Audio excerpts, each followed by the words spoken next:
The first red flag wasn't the lukewarm coffee or the funny little calendar mix-up that had Paige's quarterly review rescheduled 3 times. It was the way the CEO, Kyle Hendricks, with his smug-tooth bleach grin and startup brain energy, called her Peggy in front of the entire board. She'd corrected him twice. Still, he patted her shoulder like she was an overperforming barista and said, "Your crew is on fire this quarter, Pegs. Keep pumping." Paige Sutton had spent the last 11 years dragging Cardinal Systems' dead-weight sales department into the goddamn 21st century. When she joined, their CRM was a glorified Excel file, and half the reps thought lead scoring was a football stat. Now, her 7-person team carried 60% of Q4's projected revenue, signed, sealed with multi-year contracts ready for renewal. She didn't do raw speeches or TikTok strategy boards. She built relationships, closed deals, and made her people feel like warriors in a world of Slack emojis and fake metrics. They just landed a $4.22 million deal with a logistics SaaS client that could have gone to SAP, and Kyle still treated her like a departmental mascot. Meanwhile, her team was buzzing. Derek had hit 160% of quota. Vanessa finally got that breakthrough with the automotive vertical. Even junior rep Owen had brought in a lead so hot it practically smoked. Everyone was whispering about bonuses. Not in that manifestation journal kind of way, but like real optimism. Someone said they saw the CFO Brooke Pemberton ordering a second bottle of wine during last week's investor dinner in Cherry Creek. Someone else swore the CEO mentioned record-setting rewards during his Q3 off-site debrief. Paige didn't count chickens, but even she allowed herself one dangerous thing: hope. Hope that maybe for once good work would be seen, counted, rewarded. And hey, while we're talking about team effort, 97% of folks listening right now haven't hit that follow button. I'm not saying it hurts our feelings, but even Owen cried a little. Subscribing. That's the bonus that actually motivates the squad. Anyway, Paige wasn't naive. She didn't expect Rolexes or rooftop champagne, but a performance bonus that was part of her contract. That was numbers, math, logic. For all his smoothie brain slogans, Kyle had signed off on her comp structure when she renegotiated last year. And she had receipts, emails, memos, even the Slack thread where he typed, "Let's properly reward success this time." So she let herself exhale a little. She booked her team's favorite low-do bar for a low-key Friday happy hour. She ordered new laptop stands to replace the wobbly ones in the bullpen. She even joked about using her bonus to finally fix the haunted garbage disposal in her kitchen. It growled like a dying raccoon and once coughed up a spoon from 2009. But underneath it all, under the spreadsheets, the client calls the late-night Slack triage. Something was gnawing. A rustle in the bushes. The coup Trevor Moss started asking weirdly granular questions about sales dependencies. HR had randomly audited her team's PTO logs, and someone accidentally CC'd her on an email chain about leadership resource optimization. Still, she told herself it was paranoia, burnout, too much cold brew, and too little sleep. Besides, they wouldn't be that dumb, not when she held the keys to their entire revenue engine. Right. The Friday of the all-hands meeting, Paige wore black, not for drama. It just made her feel grounded, solid. Her team sat near the front, joking about what kind of gift cards they might get. Vanessa said she was manifesting United Mileage Plus points. Derek wanted bourbon. Owen said he'd settle for anything that wasn't a branded water bottle. With the company logo peeling off, no one was ready for what came next. Kyle swaggered on stage like he was about to announce an IPO, not a gut punch. Clicked to the final slide of his deck. Big, bold letters. Comic Sans. Of course, teamwork tastes better with pizza. Then he said it. Your bonus this year is a pizza party. Silence, then scattered, confused laughter. Paige didn't laugh. Neither did her team. Derek stared at the floor. Vanessa blinked. Expression blank. Owen looked like someone had just canned Christmas. Paige's stomach dropped through the floor because in that moment she knew this wasn't a mistake. This wasn't some awkward phrasing or rollout delay, it was deliberate. A knife slid in with a smile. And for the first time in 11 years, Paige Sutton felt something dangerous settle behind her ribs. Not disappointment, not confusion, revolution. It wasn't just the words, it was the way Kyle delivered them, like a frat bro announcing beer pong winners, not the leader of a company that had just posted its highest revenue since inception. "Let's celebrate everyone's hard work," he said, arms spread like he was Christ blessing the Cheesecake Factory. And what better way than with some hot za and good vibes? Paige didn't move, her spine locked in place like a steel beam around her. Forced chuckles echoed those hollow, instinctive office laughs that happen when no one wants to be the first one to call. Vanessa leaned over, whispering, "Is this a joke?" Paige didn't answer. On stage, Kyle was still going. "This year, we believe in shared success. That means investing in team bonding, not just handing out checks to the usual overachievers." He made air quotes with his fingers. Someone clapped. Probably one of the interns who still thought team culture meant anything but cheap distraction. She scanned the room. Trevor the Coup was typing something on his phone. The CFO, Brooke, was watching her with the same expression you'd give a raid dog behind a glass door. No eye contact, no acknowledgement, just that careful, calculated sidestep people make when they know they're part of the betrayal. Paige's blood buzzed. Her team wasn't stupid. They were looking to her now, not Kyle. Derek had his jaw clenched so tight she could see the vein in his temple. Owen had slumped in his seat like his whole posture had deflated. Vanessa's eyes were glassy, blinking too fast. These were the people who'd spent the last 6 months pulling 12-hour days, who canceled family vacations, ran demos from parking lots, took calls during Thanksgiving dinner. They didn't want medals, they didn't even need confetti, but they deserved something. Acknowledgement, respect, compensation, and they got dominoes. Kyle slapped the mic like a game show host. "Don't worry, we'll have options. Meat, veggie, gluten-free. We know how hungry y'all are after a big win." Paige wanted to walk up there and shove that microphone straight through his veneers. Instead, she sat very still. Rage didn't help here. Rage would cloud things. She needed clarity, calculation. She needed to remember that this wasn't a one-time slight. This was the culmination. The red flags had been flapping for months. Ignored performance reviews, withheld commission breakdowns, budget approvals that mysteriously got stuck in legal. She told herself to be patient, to be a team player. Now she realized they'd been preparing for this soft sabotage, downplay the wins, muddy the numbers, cut her off at the knees without ever saying her name. Kyle had just made it official. He even tried to add flair, like this was all part of some master plan. "And hey," he said with a wink, "pizza's better than inflation-busted gift cards, right?" The room chuckled again, not louder, just sadder. Paige turned slowly toward Trevor as the applause limped into existence, was whispering something to Brooke. Both of them glanced at her, then quickly away. Her hands were steady, though her heartbeat was a metronome in her throat. She didn't smile, didn't frown. She just memorized their faces like she was taking mental screenshots for evidence. The meeting rolled on. Department updates, bad graphs, hollow talk of synergy. Paige's team didn't take notes. Neither did she. What she did instead, right there in the middle of Kyle's sales projection slide, was open her phone and find that email, the one from Morgan Reyes, VP of Sales at Northpoint Analytics, the rival firm that had tried to poach her last summer. The subject line had said, "When you're ready to be treated like a partner, not an accessory." Paige had left it unread. At the time, loyalty still meant something. Now, her thumb hovered over it. She pressed reply but didn't type. Not yet, not here, not in this room full of liars and cowards. No, this deserved precision. She would bury them with a smile, let them toast pepperoni while she planned the heist of the century. One thing was clear. If this was war, she'd already won the first battle. They just didn't know it yet. The Monday after Pizzagate, Paige did what professionals are supposed to do. She drafted a clean, concise email to HR. Subject line bonus structure clarification. No exclamation points, no sarcasm, just bullet points. Her Q4 results, her signed compensation agreement, and a polite request for meeting to discuss discrepancies between expectations and delivered rewards. She got an automated reply. "Thank you for your feedback. Your concern has been logged like a customer complaint about printer toner." Fine. She took it a step up. Messaged Trevor directly, short and respectful. "I'd like to schedule a quick chat about Q4 comp. Let me know what works for you this week." No reply, no red receipt, just air.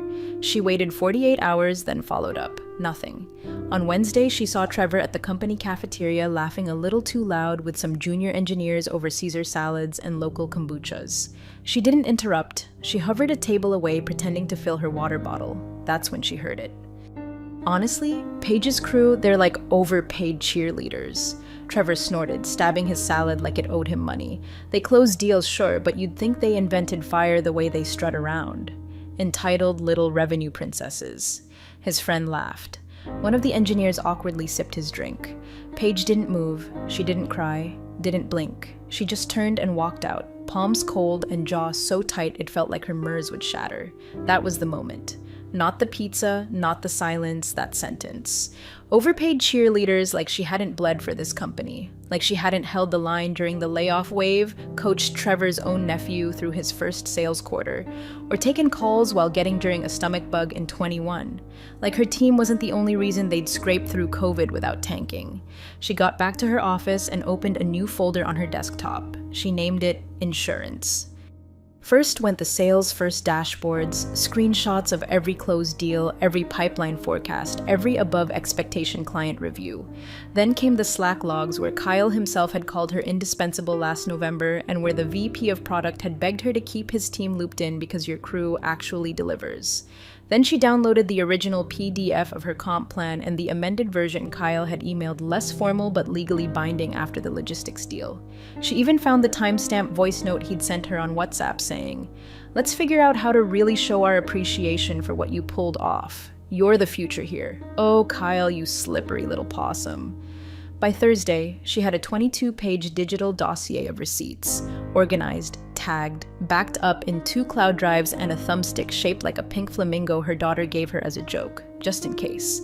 And then she opened that email. Morgan Reyes, North Point Analytics, the one she'd ghosted last July because Kyle had finally given her a title bump and a phony equity carrot. Her reply was one line, "Still interested?"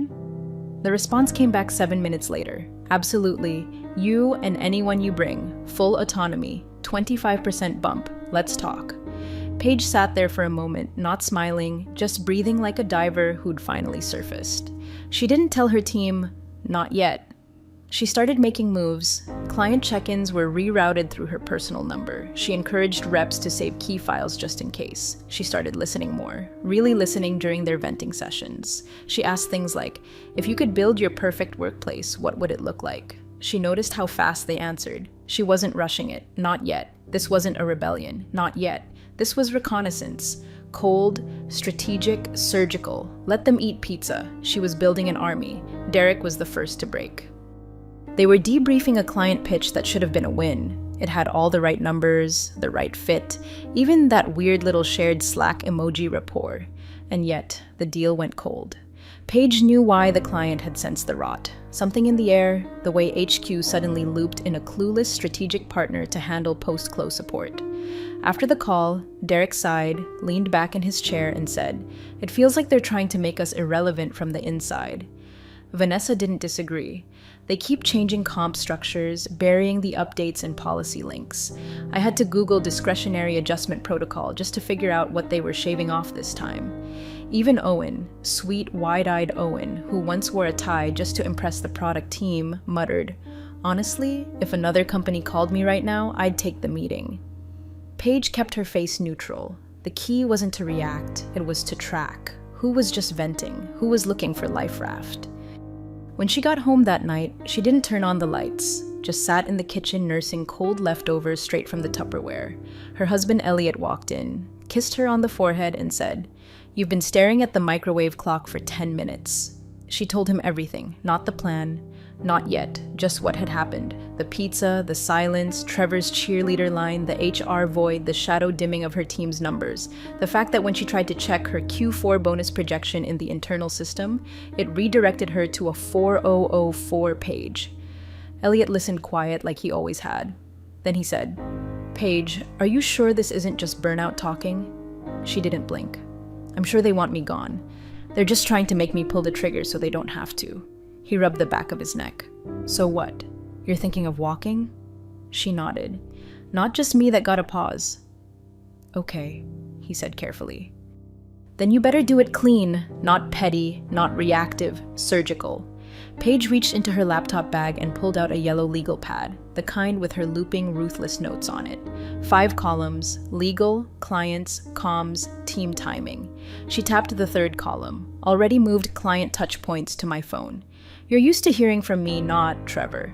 He couldn't close a window without triggering a fire drill. Then legal. She'd reviewed her contract twice, plus had her cousin's husband, an actual employment lawyer in Chicago, take a look.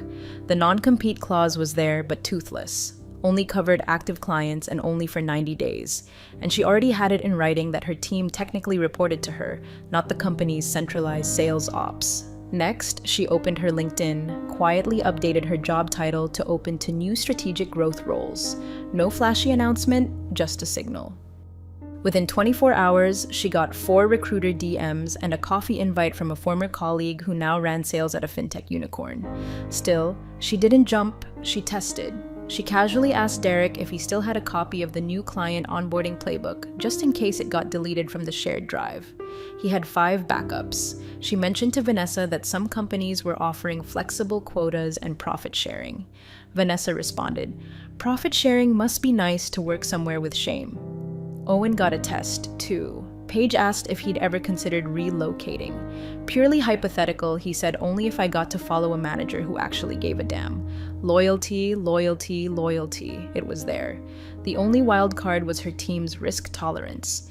They were competent, hungry, they had mortgages, student loans. Owen's dad was going through chemo. Vanessa supported her younger sister through college. Derek had twins. Paige knew she couldn't lead them into Free Fef Fall, so she started building a landing strip. North Point Analytics was all in. Morgan Reyes scheduled a quiet call with HR and legal. They could take all 7 reps effective immediately with comp bumps across the board and a signing bonus. Remote first autonomy guaranteed, but only if Paige gave the word. She didn't, not yet. Instead, she built the blueprint for the mass resignation. Each letter templated but personal with staggered send times. She drafted client transition emails that would fire off 30 minutes after the announcement. The final piece? Timing. She scrolled through her inbox past Trevor's latest team alignment drill until she found it. All hands meeting Friday, 10 a.m. Let's celebrate our Q4 wins. Perfect. She smiled for the first time in weeks. Not big, just enough to taste the revenge. Let them plan their little pizza party. She was staging a walkout that would leave scorch marks on their Q1 forecast. The HR response came at 7:13 a.m. on a Tuesday, tucked between a Motivation Monday newsletter and a company-wide invitation to sign up for Wellness Goat Yoga. Subject: Re-bonus structure clarification message. Hi Paige, thanks again for your inquiry. After reviewing the Q4 performance and comp policies, we've determined that all payouts align with our internal equity guidelines. Let us know if you'd like a refresher on how discretionary metrics are applied. Best Chelsea discretionary metrics. That was corporate for because we said so. Paige stared at the email while stirring her black coffee, the spoon clinking against the mug like a warning bell. Equity guidelines. Her team had overperformed by every measurable standard. They had metrics that would make HubSpot weep. There was no gray area, unless of course they were creating one. Later that same day, Trevor's name lit up in her inbox. The subject line made her teeth grind. Quick note, re-team collaboration. She opened it. Paige just wanted to offer support as we evolve into the next phase of team synergy. With that in mind, we've asked Spencer from the BizDev Pod to shadow you for a few weeks, help out with transition strategy, knowledge, share, that sort of thing. Totally normal stuff. Let us know if you need anything. Spencer, the Red Bull chugging toddler in khakis who once asked during a pipeline review if gross margin meant like the stuff we sell before taxes. They were planting his ass in her department like a fungal spore. This wasn't support. This was a soft demotion wrapped in team-building glitter. Paige didn't reply. She forwarded the email to her private Gmail, then deleted it from her work inbox and cleared her trash folder. Her eyes didn't twitch. Her jaw didn't clench. She was past fury. Cold now, cold as dry ice. That night, she got a text from an unknown number. Check your comp sheet. You didn't get what you earned. Then a follow-up clerical recalibration. Ask Brooke. No name. The tip was legit.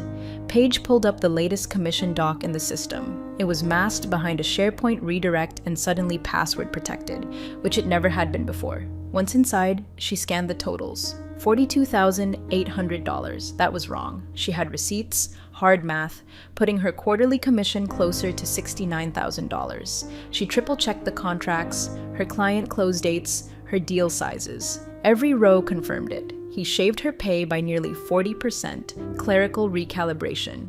She imagined Trevor saying it out loud with that weasel smirk like it was a spell that absolved him of theft. They weren't just trying to demoralize her, they were trying to erase her. And still, Paige didn't react, didn't scream, didn't forward the doc to her team in a fit of rage. She started coaching them instead. During one-ones, she began weaving in what-ifs if the company structure shifted. What would you need in a manager to stay effective? When you think about your future here, what makes you feel secure? If we had to rebuild this department from scratch, what would we do differently? She pretended it was team building, career development, alignment, but it was survival training. They didn't even realize she was quietly rehearsing for the fall. Derek mentioned he'd started backing up client contacts on his personal drive just in case. Vanessa asked how she should word her resume's value metrics if hypothetically someone ever poached us. Even Owen, bless his hopeful little heart, said, "If anything ever happens to this place, I want to land where you land, Paige." Her chest tightened for half a second. Then she nodded once. Businesslike. Good instincts. She knew she was asking them to stand on the edge of the cliff, but she wouldn't push until she could build them a bridge. Paige stayed late every night that week. Lights off, hoodie up, glowing screen, preparing final comms, HR-safe documentation, a full exit roadmap. She even press-scheduled emails to be sent at 10:07 a.m. Friday, 7 minutes after she'd take the stage at the all-hands. Customer transition templates, vendor alerts, legal confirmations, ND. As for those who'd asked for them. She even had custom resignation letters pre-filled with each team member's name and finalized start dates at North Point pending their final go-ahead. Everything ready, everything lined up. Her hands didn't shake. Not anymore. The meeting wasn't on any calendar, no subject line, no Zoom link, just a text chain with 7 names, a low-do rooftop bar, and a start time of 8:30 p.m. Late enough to dodge any team syncs or suspicious Slack pings. Paige got there early, ordered 7 local brews and 1 ginger ale for Owen, then chose the corner booth facing the door. Cold wind, neon hum, quiet jazz bleeding from the bar speakers. Her laptop bag stayed zipped shut at her feet, bulging with printouts, data, and the final proof they'd all been asking for in silence. One by one, her team filtered in. Derek first, always early, always tired. Then Vanessa, dragging a tote full of paperwork she never trusted to the cloud. Owen, nervous smile, hiding that he'd probably triple-checked his GPS route. Then Aaron, Nathan, Garrett, and finally Sloan, the team's chaos gremlin, late on purpose to make an entrance, eyeliner so sharp it could file HR complaints. They made small talk, laughed, ordered fries, and then Paige said quietly, "This is off the record. You can leave at any time, but I need to show you something."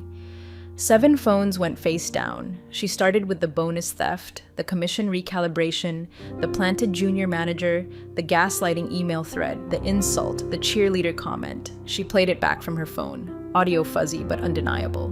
Trevor's voice, his venom served cold. Then came the numbers. She pulled out the comp doc and laid it on the table highlighted in yellow and red. Circled in ballpoint, $69,150 earned, $42,800 paid. "They're pocketing your work," she said. "They're stealing from me from all of us." Then came the offer. North Point Analytics, full buyout of her entire team, salary bumps, signing bonuses, client territory preserved, remote first.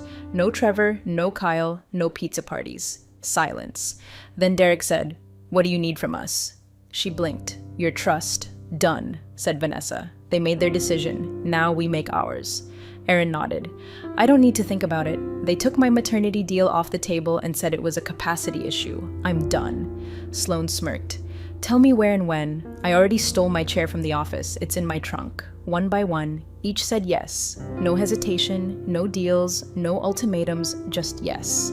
They toasted with cheap beer and crinkle-cut fries like it was the last supper before a heist. When she got home that night, Paige didn't cry, didn't even sit down.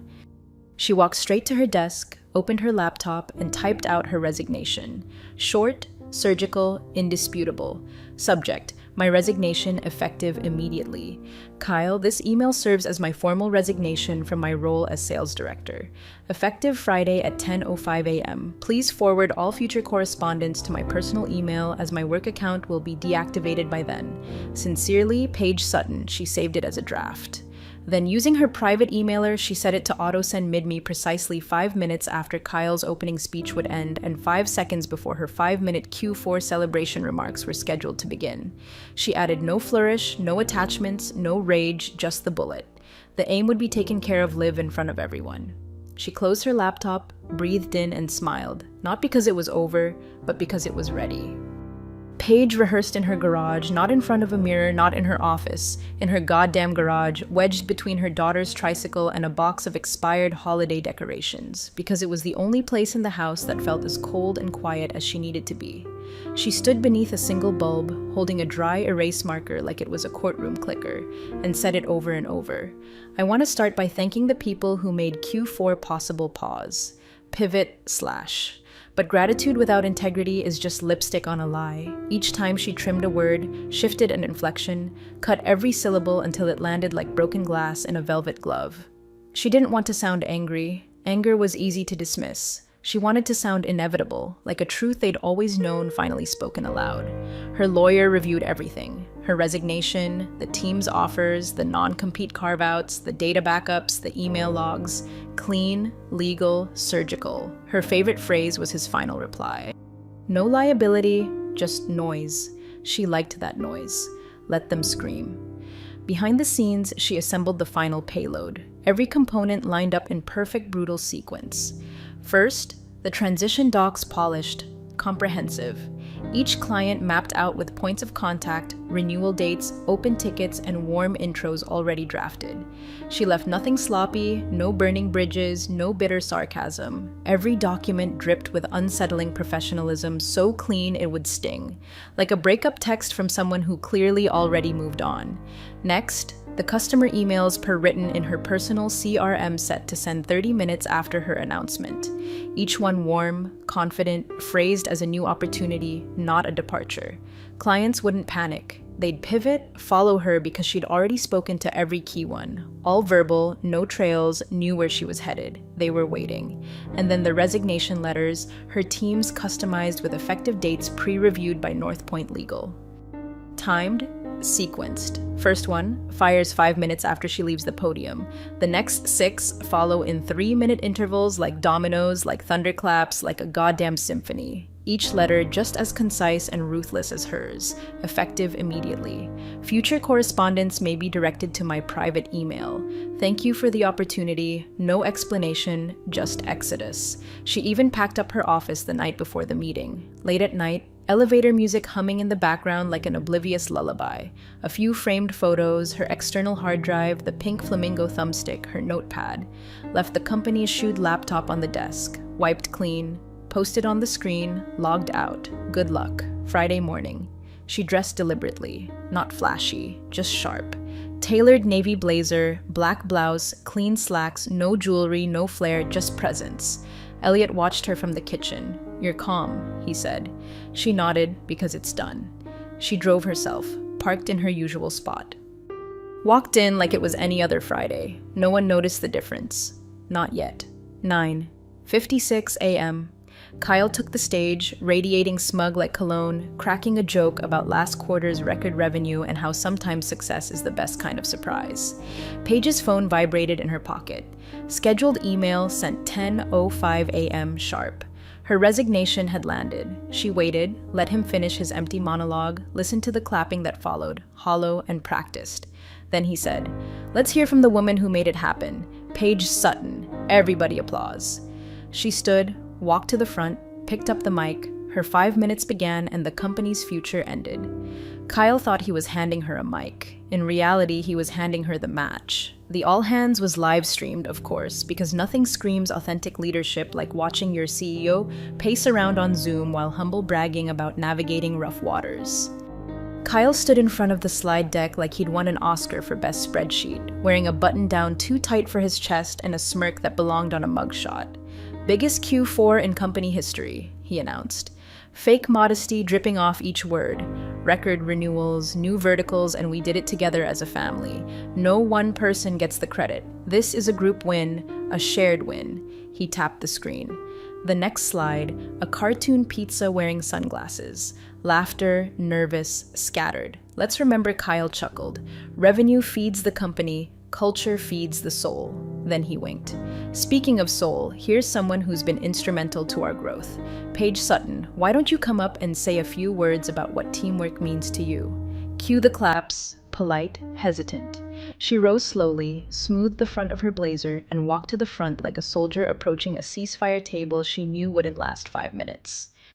Took the mic, nodded once to the room, once to the camera, then began.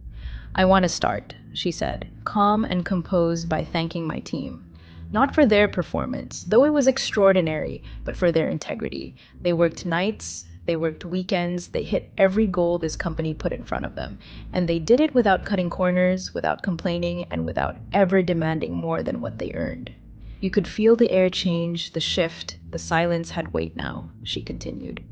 But recently, Paige said, voice unshaken, I've come to realize that integrity isn't always a two-way street, that sometimes the people cashing the checks don't respect the ones writing them. That loyalty, when not reciprocated, becomes just another word for leverage. Kyle's smile was frozen now. CFO Brooke was suddenly very interested in her phone. So Paige said, looking out across the sea of familiar faces, effective immediately, I'm resigning from my role as sales director. A few stunned gasps. But I won't be going alone. She turned slightly, making direct eye contact with each of her team members sitting in the front row. Every member of my core sales team has also resigned. As of 5 minutes ago, we have accepted positions at a competitor who values what we bring to the table. We'll be starting Monday a beat. And just to clarify, those record-breaking Q4 wins you were all celebrating, 18.3 million in projected revenue, that pipeline was built entirely by us. Our clients, our contracts, our relationships, which we're now taking with us. Now the room was dead silent. Even the intern who always clapped too loud was frozen. Paige finally turned to Kyle. No smile, just precision. Your pizza party cost you $18 million. Then calmly she placed the mic down. Not dropped, not thrown, placed, like a final receipt on a dinner bill someone else would be choking on for months. She walked down the aisle, past Trevor, who looked pale enough to disappear. Past HR, who was already typing furiously, out through the double doors. Behind her, the first resignation email hid in boxes, then another, then another. The dominoes were falling, and the match had just touched the fuse. They didn't even make it to the catered pizza. By the time the first delivery guy wheeled in boxes stacked taller than the intern manning the door, the room had already detonated. Kyle's voice cracked mid-sentence as phones buzzed, emails pinged, and half the front row walked out in synchronized silence. It was like watching the oxygen get sucked out of a pressurized cabin. People didn't just react, they scrambled. Brooke, the CFO, bolted out of the room, phone pressed to her ear, already shouting, "Check the contracts! Check the damn contracts!" Spoiler, the contracts were clean. Paige had made sure of that. Every clause vetted, every exit pristine, no non-competes breached, no IP entanglements, no client poaching, just clients voluntarily following the people who actually gave a damn about their accounts. By noon, the company's internal Slack was a graveyard of locked channels and panicked threads. #Q4 celebration became #urgent comriege. #page team was deleted. #legal escalations exploded with messages, then went silent. HR sent out a tone-deaf message at 1:17 p.m. We are aware of the departures and are working on exciting internal growth opportunities. By 1:30 p.m., 5 more employees had quit voluntarily. People from adjacent departments quietly inspired by what they just witnessed. Clients began emailing Northpoint Analytics directly. Not angry, not confused, just loyal, transitioning, signing new paperwork because Paige had called them all personally, privately in the weeks leading up. They knew the truth, they'd felt it, and they were ready. At 4:05 p.m., the board called an emergency meeting. Kyle tried to spin it, blamed poor communication, said they could rebuild, said Paige's theatrics wouldn't age well. The chairwoman raised a hand mid-sentence. "Where's Trevor?" No one answered. By 6 p.m., the COO had been transitioned out. By Monday, Paige's former department was functionally dead. 7 empty desks, 1 burnt-out printer still blinking with a paper jam from 2022. A new junior manager, Spencer, sat in Paige's old office looking like someone had asked him to defuse a bomb with a spork. Meanwhile, 14 floors up and 3 miles east, Paige Sutton unlocked the glass door to her new office. Corner view, real wood desk, zero cartoon pizza. North Point Analytics didn't do pizza parties, they did profit shares. Derek had already landed a $1,700 contract. Vanessa was leading cross-F functional training. Owen walked in with a new laptop and said, "They gave me a welcome gift bag that included a massage voucher." I cried in the parking lot. Paige didn't throw confetti. She didn't gloat. She just unpacked a single framed photo of her daughter, placed it on her desk, and turned her chair toward the window. The skyline didn't look different, but she did. At 3:33 p.m., she posted a single photo to LinkedIn. No caption, just a selfie in her new chair. Coffee in one hand, skyline behind her. Her eyes were calm, focused, alive. An hour later, she added a caption. "Lunch isn't pizza." That was it. No press release, no victory parade, just quiet dominance. Kyle's company still reeling. Revenue forecast halved. Morale in free fall. Recruiters ghosting them mid-call. The board was whispering words like merger and external review, but it didn't matter. The artery had already been cut. Paige didn't just leave, she evolved. She turned a pizza party into a funeral with a 5-minute eulogy and a team that never looked back. Appreciate you sticking around, you legends of the break room.